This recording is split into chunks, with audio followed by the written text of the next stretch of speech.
பிறகு நீதியரசுடைய திருவடிகளை வணங்குகிறேன். எனக்கு முன்னால் பேசிய சௌந்தரியமாக பேசிய சௌந்தர அம்மையார் அவர்களை வணங்குகிறேன்.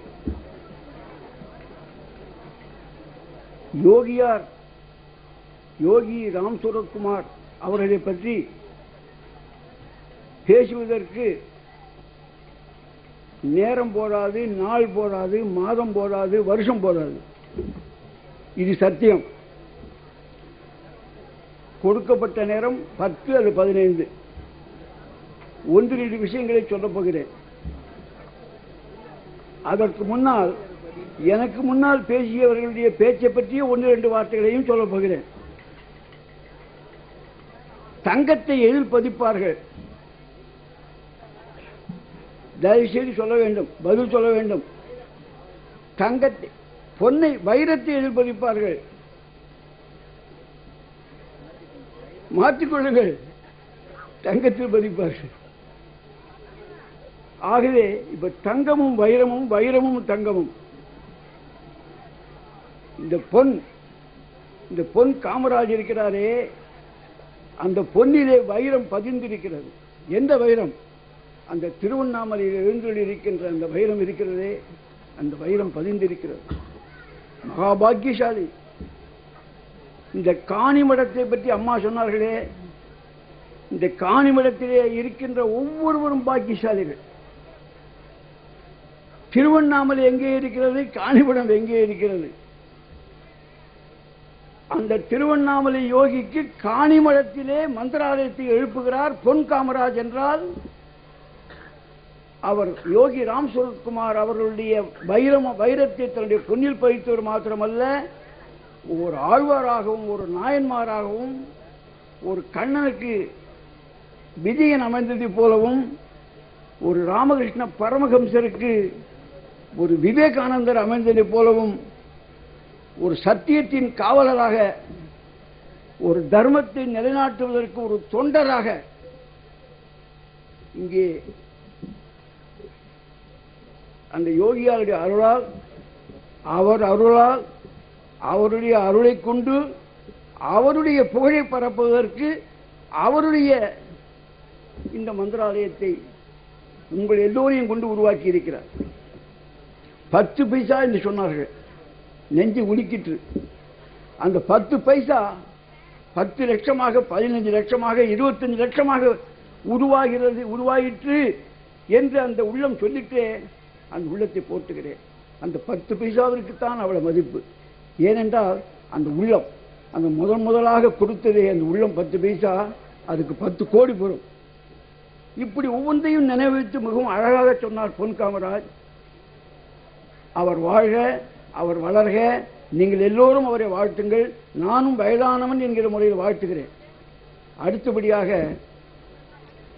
யோகி ராம் சூரத்குமார் அவர்களை பார்க்க சென்ற நீதியரசரிடம் அவர் சொன்னதாம், அருணாச்சலேஸ்வரரை பார்ப்பதற்கு இடையில் அப்படியே என்னை எட்டி பார்க்க வந்தாயா என்று கேட்டாராம். அதற்கு நீதியரசர் சொன்னாராம், ஆஹா, என் நெஞ்சம் குளிர்கிறது, நெகிழ்கிறது. நீதியரசர் சொன்னாராம், இனிமேல் அருணாச்சலேஸ்வரரை எனக்கு பார்க்க வேண்டும் என்ற எண்ணமே தோன்றவில்லை என்று சொன்னாராம். அருணாச்சலேஸ்வரரை பார்த்து விட்டேன் என்ற அந்த எண்ணம் எனக்கும் தோன்றிற்று. எவ்வளவு அழகாக அனுபவித்து சொன்னார் அவர். அந்த பேச்சு 1 கோடி பொறும். அந்த உணர்வு பல கோடிகள் பொறும். அந்த நீதியரசுடைய வாழ்க்கையில் எல்லா நலங்களும் உண்டாவதற்கு யாதொரு தடையும் இல்லை. அந்த யோகி ராம் சூரத்குமார் அவர் பக்கத்திலேயே இருந்து அவருக்கு அருள் பாதிப்பார்.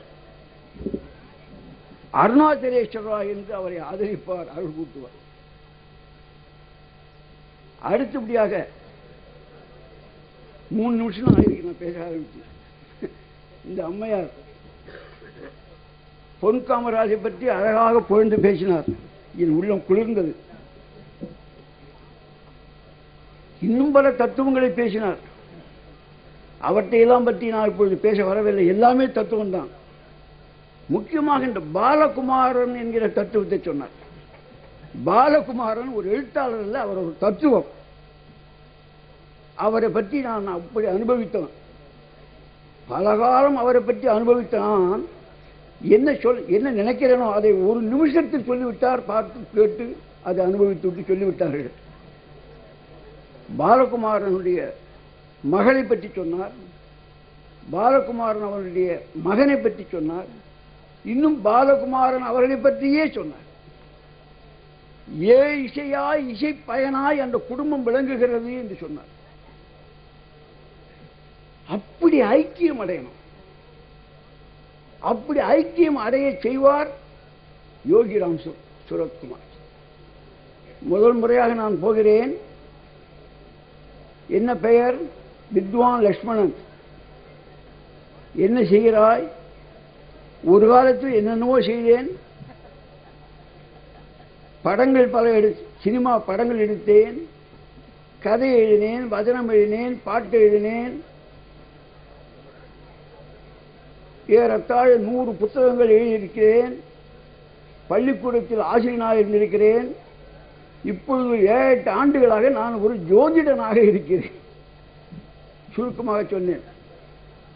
Are you an astrologer? I am a student of astrology என்று பதில் சொன்னேன். என்னை பற்றி சொல்ல முடியுமா ஒன்னால்? அப்பொழுது நீதியரசை நினைத்துக் கொண்டேன். சொல்ல முடியும். என்ன நினைக்கிறாய்? நீங்கள் அருணாச்சலேஸ்வரர், நீங்கள் ஆதி பரம்பொருள், மனித உருவத்திலே நடமாடுகின்ற திரிகால ஞானி. போதுமா? இன்னும் ஏதேனும் நான் சொல்ல வேண்டுமா? இதுதான் என்னுடைய கணிப்பு தேவதையராகிய தங்களை பற்றி, என் தெய்வத்தை பற்றிய கணிப்பு இது என்றேன். கலகல கல கல கல கல என்று ஒரு சிரிப்பு. அப்பா பாப்பா பாப்பா. அந்த சிரிப்பை அனுபவித்த விஜயலட்சுமி அம்மையார் அவர்களுக்கு தெரியும், அதில் உட்கார்ந்திருக்கிறார்கள். அந்த சிரிப்பை அனுபவித்தவர் எல்லோரும் இங்கே பக்கத்தில் உட்கார்ந்திருக்கிறார்கள். டாக்டர் உதயமூர்த்தி சிந்தனையாளர் உட்கார்ந்திருக்கிறார். அந்த சிரிப்பு இருக்கிறதே உள்ளத்தில் பதிந்து உள்ளத்தின் ஒவ்வொரு அணுவையும் அப்படியே பூரிக்க வைக்கும். அறிவு ஆனந்த சிரிப்பு, சச்சிதானந்த சிரிப்பு, சத்து சித்து ஆனந்த சிரிப்பு, சச்சிதானந்த சிரிப்பு சொன்னார்.